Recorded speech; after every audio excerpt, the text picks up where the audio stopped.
Assalamu alaikum la team amateur, j'espère que vous allez bien. Votre débrief dans un instant. Chelsea qui s'impose sur le score de 2 buts à 0 face à Fluminense pour cette demi-finale de la Coupe du Monde des clubs. Une équipe des Blues qui a été séduisante pendant tout le match, qui a bien maîtrisé son sujet. On savait déjà que cette équipe de Fluminense, on ne les attendait pas du tout à cette stade de la compétition. Ils ont été très pertinents. Ils ont éliminé l'Inter, ils ont éliminé de suite Al Hilal, et je pense aussi qu'ils ont joué des prolongations et avec une saison très longue. Ça se voyait que dans ce match aujourd'hui face à Chelsea, ils étaient un peu fatigués. Du côté des hommes d'Enzo Maresca, ils n'ont pas cessé de monter en puissance durant cette Coupe du Monde des clubs. On voit que je pense qu'ils ont été battus sur le score de 3 buts à 1 lors de leur deuxième match dans cette Coupe du Monde des clubs. Après, cette équipe des Blues s'est ressaisie.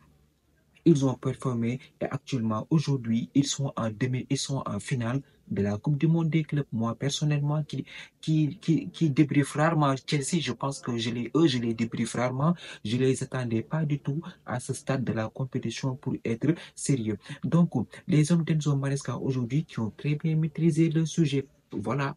Une équipe de Fluminense qui n'était pas du tout au niveau. Ça se voit que les équipes brésiliennes, ils ont monté de très bonnes choses pendant cette Coupe du Monde des clubs. Et voilà, mais aujourd'hui, ils sont tombés sur une équipe de Chelsea qui était très forte et qui a joué à un tel niveau que j'étais ébahi devant ma télévision. Avec un joueur qui m'a agréablement surpris, un joueur qui a rejoint Chelsea il n'y a même pas 6 jours, Joao Pedro. Quel match! Quel match de Joao Pedro. Il a mis 2 buts exceptionnels. 2 buts, tu le vois, tu sais que lui, c'est un top joueur qui a été formé à Fluminense d'ailleurs. Aujourd'hui, il vient face à son milieu formateur. Je pense qu'il a joué contre Palmeiras. Il est rentré en deuxième période. Et aujourd'hui, il démarre titulaire. Il marque 2 buts. C'est là que je m'arrête une seconde. Et j'ai très mal à la tête. Pourquoi j'ai très mal à la tête? Nicolas Jackson a du souci à se faire. Ah oui, Nicolas Jackson, on sait qu'avec Chelsea ces temps-ci, c'est un peu compliqué. D'ailleurs, même dans cette Coupe du Monde des clubs, il a pris un carton rouge. On l'a tous vu, on était là. Un Nicolas Jackson qui est nerveux devant les buts, dans le match aussi qui est très nerveux. Aujourd'hui, un Joao Pedro qui a rejoint le club il y a 6 jours, qui te met un doublé. Ça pose problème. Ça devient un peu difficile pour Nicolas Jackson.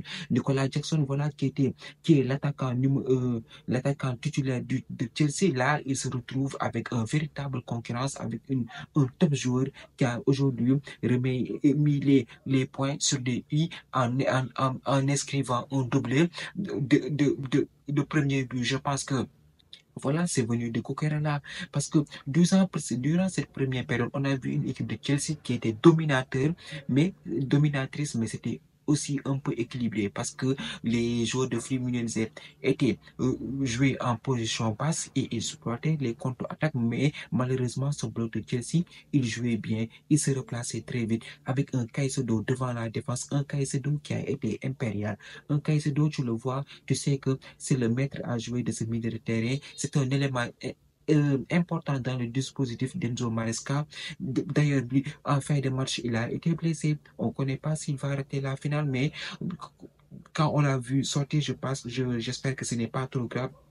Parce que Caicedo, on l'a vu aujourd'hui, il a récupéré bon nombre de ballons et il n'hésite pas aussi à se projeter dans la surface adverse pour amener le danger. Donc, une équipe de Chelsea qui a monopolisé aujourd'hui le ballon en première période, ils se sont créés des occasions. Normalement, ils devaient claquer 3 buts en première période, mais ils ne se sont pas gérés dans la finition. On a vu aussi un milieu de terrain de Chelsea qui a été intéressant avec Enzo Fernandez, avec un Cole Palmer et un Caicedo qui ont, voilà, je pense, presque noyé le milieu de terrain de Fluminense. Je pense qu'un joueur a tiré son épingle du jeu dans cette équipe de Fluminense, c'est Hercules.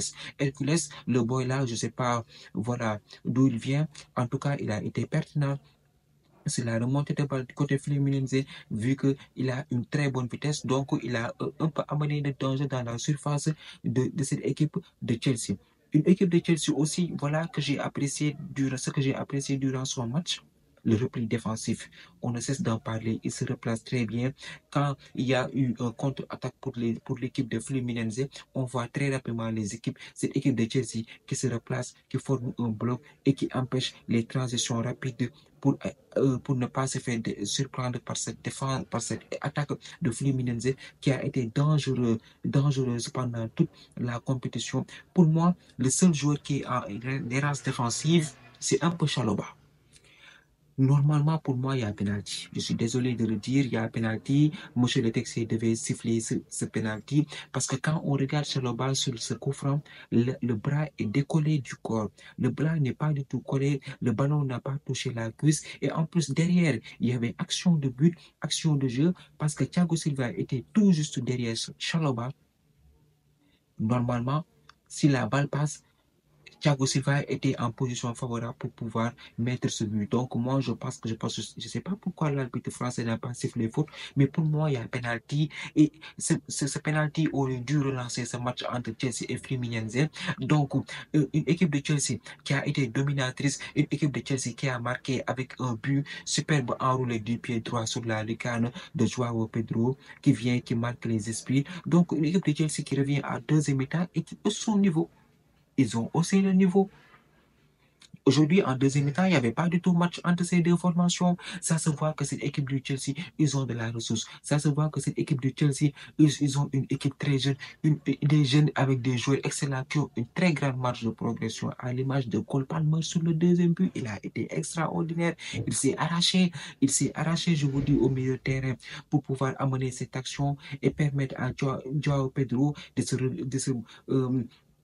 de se montrer à 1 contre 1 et de claquer ce superbe deuxième but qui est aussi joli que le premier but. Franchement, on Joao Pedro qui m'a surpris aujourd'hui, qui a réalisé une top performance, qui marque les esprits durant son deuxième match avec cette équipe de Chelsea. Donc, une équipe de Chelsea qui a été très, très pertinente en deuxième période. Ils ont haussé le niveau, ils ont joué carré et je pense que les consignes d'Enzo Maresca sur les ajustements tactiques ont très bien passé. Cette équipe de Fluminense a essayé de pousser. Malheureusement pour eux, ils se sont retrouvés face à plus fort, une équipe de Chelsea qui a été disciplinée tactiquement au milieu de terrain. Ça a été costaud en défense. Ça a répondu présent avec un Cucurella aussi qui nous a fait un très grand match.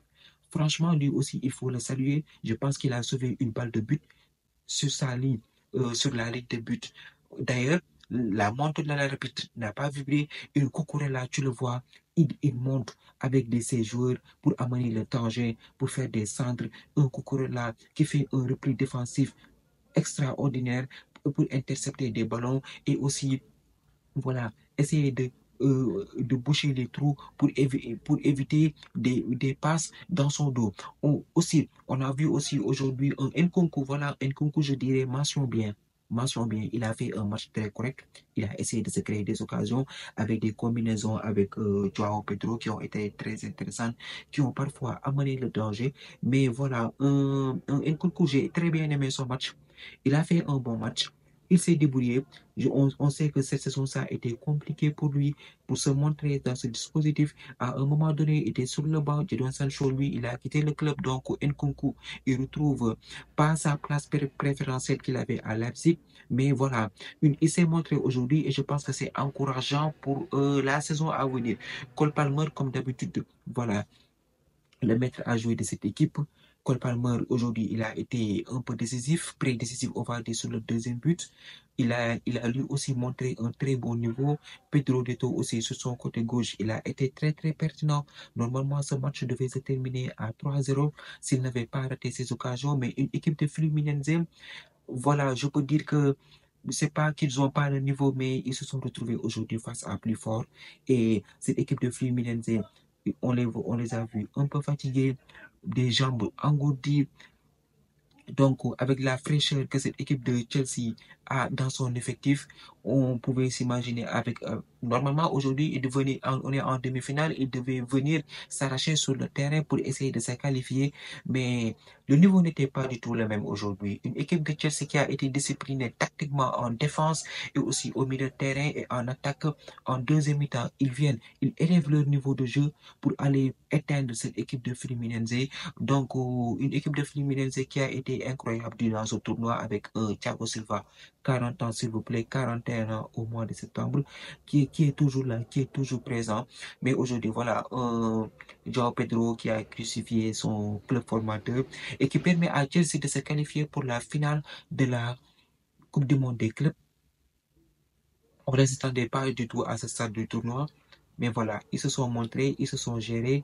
Enzo Maresca a bien managé son groupe techniquement et tactiquement. Ils sont très forts.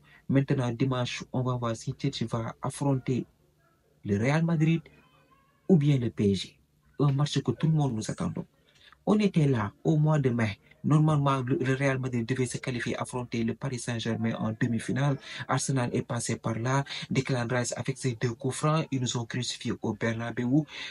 La demi-finale n'a pas eu lieu. Maintenant, ils se retrouvent en demi-finale pour un seul match en Coupe du Monde des clubs. Maintenant, demain, on va voir ce que ça va donner.